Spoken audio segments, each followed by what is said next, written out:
आज हमने क्या पढ़ा? नस। चलिए, तो बताइए डॉक्टर हिमांशु, बताइए क्या है नस?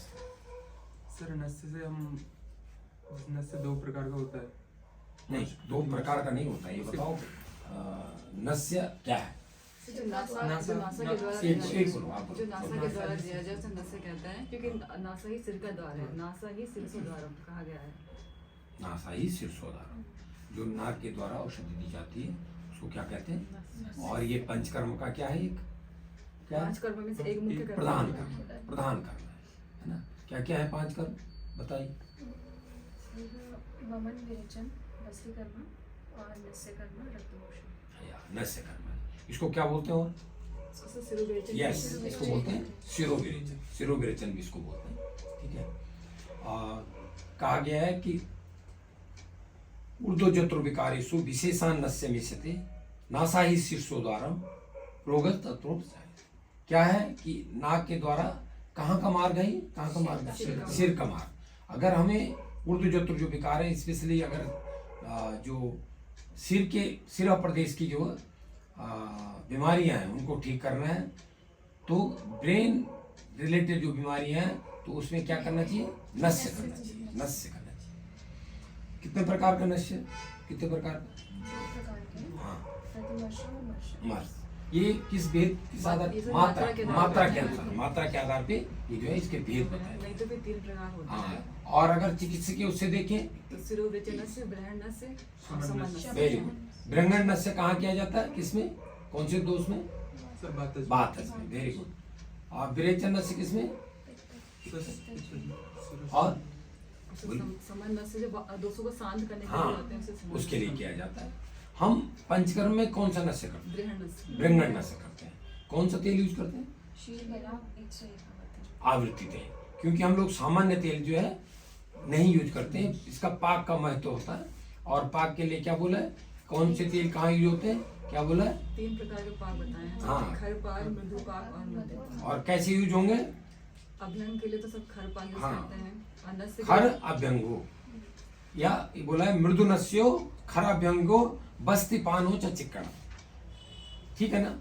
खर पाक में अभ्यंग किस के लिए। अभ्यंग के लिए जो पाक होता है तेल का या स्नेह का, और बस्ती में और स्नेहपान के लिए मध्यम मध्यम पाक या चिकन पाक जिसको बोलते हैं। और नस्य के लिए मृदु। हाँ, किसके लिए? नस्य नस्य के लिए मृदु पाक। इसलिए आवृत्ति तेल यूज किए जाते हैं, इसमें आवृत्ति तेल यूज किए जाते हैं।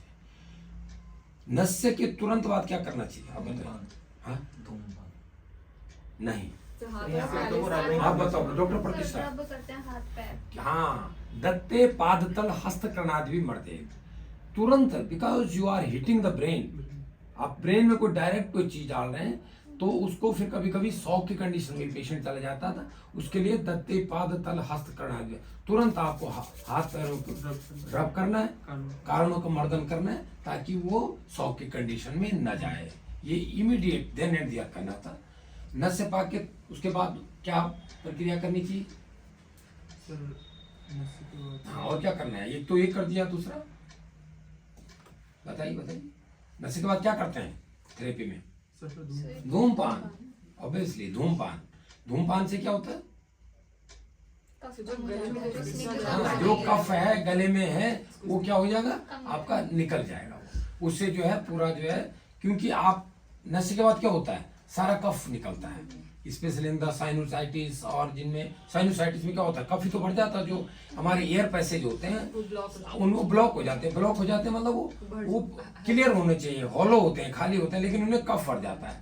तो जब हम नस से देते हैं तो उसको निकालता है बाहर। निकालता है तो कुछ गले से भी निकल, जहाँ जहाँ कफ उरव प्रदेश है ना, हृदय से ऊपर तो कफ का स्थान है, सब निकलता है। तो उससे क्या होता है? इरोजन वगैरह बहुत ज्यादा हो जाता है, तो उससे क्या हो जाता है? वो फिर शांत हो जाता है। तो वो करना चाहिए, ठीक है ना? और कितने दिन नस से करना चाहिए आप बताइए? सर एक हफ्ता। एक हफ्ते का बताया। एक हफ्ते के बाद नहीं करना चाहिए। अगर करना है तो कुछ दिन गया उसके बाद करना चाहिए। कितने बूंद देनी चाहिए नस में?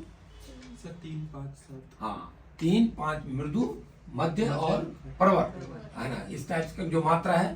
तो आपको ज्यादातर हम क्या करते हैं? मध्य उसका करते हैं, 4 बूंद या थोड़ा। और इंक्रीजिंग में भी बोला है, इंक्रीजिंग में आपको नस्य किन रोगों में किया जाएगा? डॉक्टर, सिर के रोगों अच्छा, में, हाँ? सिर के रोगों में, सिर के रोगों में जैसे जैसे माइग्रेन हो गया, वेरी गुड, सिर शूल, माइग्रेन, और बताइए सूर्यावर्त हो गया। सूर्यावर्त, वेरी गुड, और बताइए नेत्र रोग है। वेरी गुड, नेत्र रोगों में, आप बताइए कर्ण रोग है। कर्ण रोगों में, और बताइए अवबाहुक।